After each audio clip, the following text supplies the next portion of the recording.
I'm taking on the difficult task of putting together a list of the best levels from each of the classic Tomb Raider games.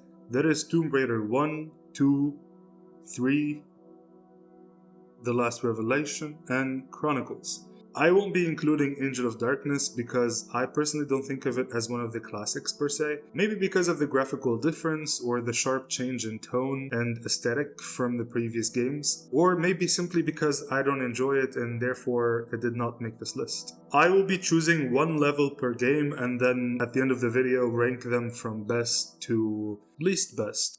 Number 1, Palace Midas from Tomb Raider 1. Longtime fans argue that the Lost Valley is the best and most iconic Tomb Raider level of all time. Some may say St. Francis Folly, or the Egypt levels altogether, but my pick for the best Tomb Raider 1 level has to be Palace Midas. The beautiful Roman-inspired pool, the challenge rooms, the aha moment you get when Lara turns into gold, the enemy variety, and the freedom to explore at your own pace. A true masterclass in level design, this area hosts a labyrinth of interconnected rooms seamlessly overlapping but never overwhelming the player. The discovery of the aqueduct is a highlight of the series and a personal favorite of mine, accompanied by one of the game's most hauntingly beautiful tracks.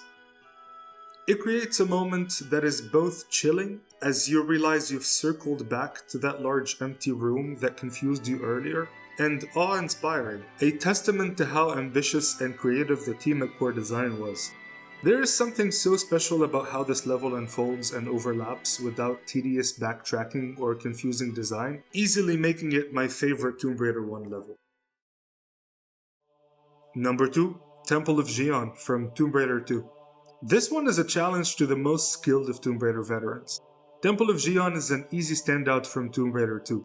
The level is eerie, chaotic, and relentlessly challenging. It really has it all. Giant spiders, rolling boulders, deadly spinning discs, lava pits, spike traps, collapsing floors, and some of the most punishing platforming in the entire game.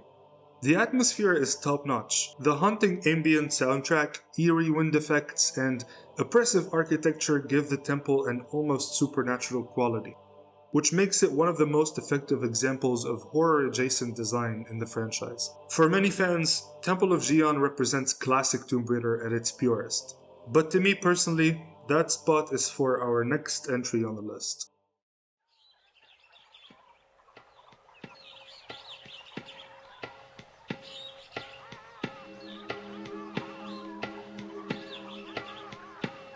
Number 3 is Jungle and Temple Ruins from Tomb Raider 3.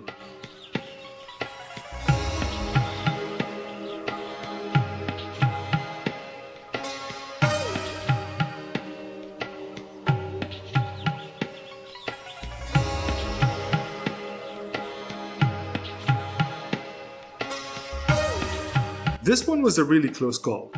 Nevada is innovative, unpredictable, and genuinely fun, but a list about the top classic Tomb Raider levels wouldn't be complete without Jungle and Temple Ruins. And yes, they are technically two separate levels, but I think of them as one and I will treat them as such for this video because, well, I can. Jungle immediately feels fresh and different for the series. It is bigger and more ambitious than any other opening level in the Tomb Raider franchise. The game is famous for being treacherous and unpredictable, and Jungle sets the tone perfectly. From the sneakily hidden shotgun, the long spikes-filled slope, the illusion of two different paths, the quicksands, the boulders, the unassuming levers blending perfectly with its surroundings, Jungle has it all. It also welcomes you to the third installment of the franchise with one of my favorite tracks from returning composer Nathan McCree, creating a sense of progress that somehow feels aimless as you question where am I headed exactly, but also strangely empowering as you feel like a true explorer of this spooky and at times claustrophobic jungle. The level is fairly straightforward but weirdly unintuitive at times, partly because of the graphical limitations of the PS1 and the big undertaking of designing a jungle that is compliant with the foundational grid system gameplay of the game, and partly due to the series' tradition of obscure design choices and awkwardly placed entrances, exits, and jumps. But it all lends itself to a great opening level to Tomb Raider 3. Jungle does not mess around, nor is it interested in acting like an opening level. It is business from the get-go, no holding hands and no tutorials to be found, and if you didn't play the first 2 games, too bad. Core design is done showing you the way they do things around here. Temple Ruins then takes everything Jungle established and cranks it up a notch. If Jungle was core design telling players welcome back, Temple Ruins was them saying hope you were paying attention.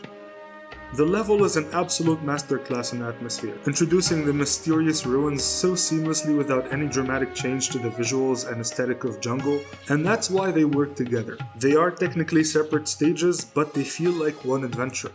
Poison darts, collapsing ceilings, tricky jumps, quicksand, death rooms, blades, boulders. This level wants you dead at all costs. By the time you take down the last Shiva statue, it feels like the game has already taken you on a journey far more dangerous than any Tomb Raider opening acts ever attempt.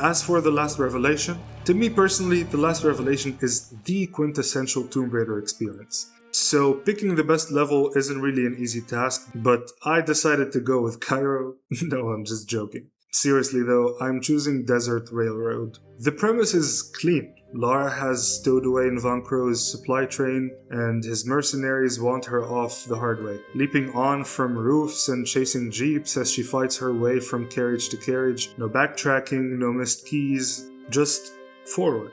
It's unlike anything Tomb Raider has done before. The Last Revelation is a maze of interconnected levels designed to overwhelm and confuse the player. And after hours of crawling through burial chambers and the claustrophobic tomb of Semerket, the change of pace is a much needed breather that hits at the right time. This is still core design, however, so the train is a vertical puzzle as much as a horizontal one, dropping through roof hatches, hanging off the edges of boxcars, opening doors to progress. It's classic Tomb Raider done differently, but done right. It's genuinely impressive that Core managed to put this level together at the time, something that we haven't seen in the franchise since, except for that one brief moment in Legend, but obviously that does not hold a candle to what this level achieves. All around, it's a fun level and a standout in an already exceptional game.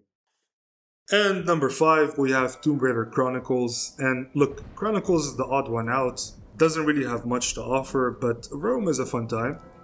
It's the one part of Chronicles deliberately designed to emulate the classic core design formula, and you feel it immediately.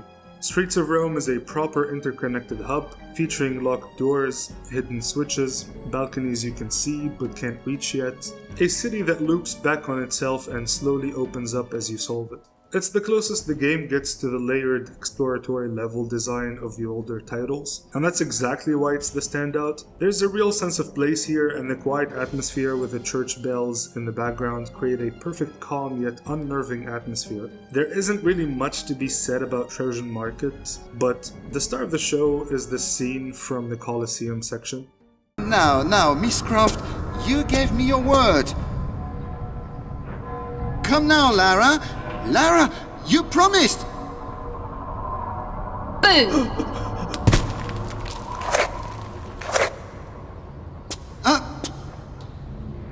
Could you find it in your heart to help me up? I appear to be slipping! Pierre, you know nothing would please me more, but we have an agreement. Agreement? Not to lay a finger on you, remember, silly? Anyway, busy girl, got to go. But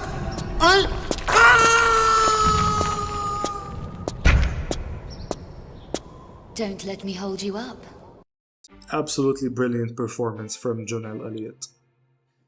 And if I had to rank these levels from best to least best, it goes Jungle and Temple Ruins, followed by Palace Midas, followed by Desert Railroad, followed by Temple of Xi'an, and finally Streets of Rome. And there you have it. What did you think? Do you think I should have chosen Nevada in Tomb Raider 3? Should I have chosen Barkang Monastery in Tomb Raider 2? Let me know in the comments. Please like the video, subscribe to support the channel, more Tomb Raider content coming your way.